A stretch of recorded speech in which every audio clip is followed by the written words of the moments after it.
warahmatullahi wabarakatuh. Perkenalkan, nama saya Rizky Beatrice Afifah dengan NIM 2002-2026 dan di sebelah saya ada adik. Siapa namanya, Dek? Iya, kalau Dek? Azifa. Nah, pada kesempatan kali ini saya akan mempraktekkan tentang video tentang kekerasan verbal. Adapun metode yang saya gunakan yaitu metode cerita Live Develop. Selamat menyaksikan. Di suatu pagi yang cerah, Rara dan Nusa sedang berjualan kue cubit Uma. Saat sedang asik berjualan, mereka melihat dua anak kecil yang saling ejek-ejekan, saling merendahkan, dan saling mengeluarkan kata-kata yang kotor. Teman-teman, kita tidak boleh saling ejek-ejekan. Itu merupakan perbuatan yang tidak baik. Ya, benar. Sesama kita tidak boleh saling berkata kasar dan saling merendahkan. Saat terjadi perdebatan, tibalah seorang bapak yang menengahi perdebatan tersebut sambil menjelaskan bahwa saling mengejek itu merupakan suatu kekerasan verbal. Sesampainya di rumah, Rara mencari tahu tentang apa itu kekerasan verbal. Aku harus cari tahu apa itu kekerasan verbal agar aku bisa membedakan kata-kata dan memilih kata yang tidak sesuai untuk menyakiti orang lain. Saat sedang asik mencari, tibalah Nusa dengan jengkel mengajak Rara untuk bercanda. Setelah itu, Ibu Rara memanggil mereka untuk makan bersama di ruang makan. Uma, kekerasan verbal itu apa? Kekerasan verbal adalah tindakan lisan atau perilaku yang menimbulkan konsekuensi emosional yang merugikan.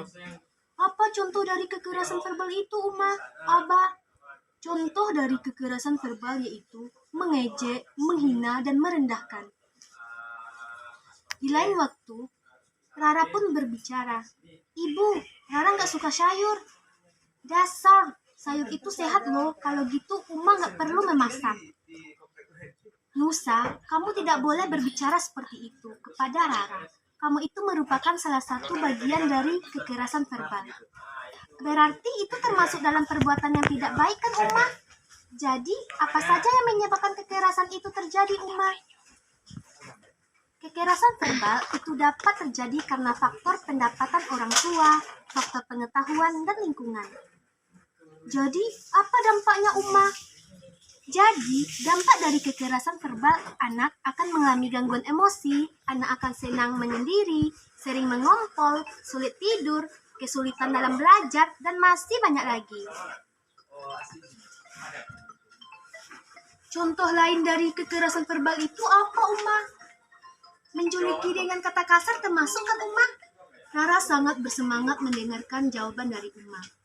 Ya benar, selain menjuluki dengan kata kasar dan kotor, contoh lain dari kekerasan verbal adalah membentak, memaki, meneriaki, memfitnah, mempermalukan di depan umum secara lisan.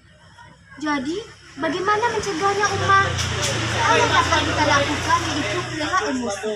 Selanjutnya, menyelesaikan konflik tanpa kekerasan, kemudian tunjukkan sikap positif, perbaiki cara komunikasi, dan terakhir meneladani Rasulullah SAW. Setelah bercerita panjang lebar mengenai kekerasan verbal, kemudian Nusa dan Rara mengucapkan terima kasih kepada Uma atas pengetahuan yang diberikan, kemudian berpelukan. Selamat sama tenggang badan, sama punggung, Iya. dan kawan adek menangislah satu-satu. Nangis satu-satu. Adek pernah nggak berkata kasar kepada teman-teman? Tidak. Kenapa tidak boleh? Takut. Takut sama siapa? Ustazah.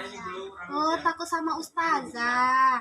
Jadi kalau kita berbuat jahat kepada orang atau melakukan tindakan kekerasan verbal, maka orang itu tidak mau berteman sama kita. Kita akan merasa sendiri.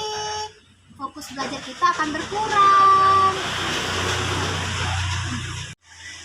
Jadi dapat kita simpulkan bahwa kekerasan verbal merupakan suatu tindakan yang memfitnah, mencela, merendahkan orang lain yang faktornya dapat dipengaruhi oleh faktor pendapatan orang tua, pendidikan, lingkungan, dan lain sebagainya. Adapun cara tindakan kita supaya untuk menghindari kekerasan verbal itu diantaranya yaitu bangun komunikasi yang baik, tidak melakukan kekerasan, dan meneladani perilaku Rasulullah SAW.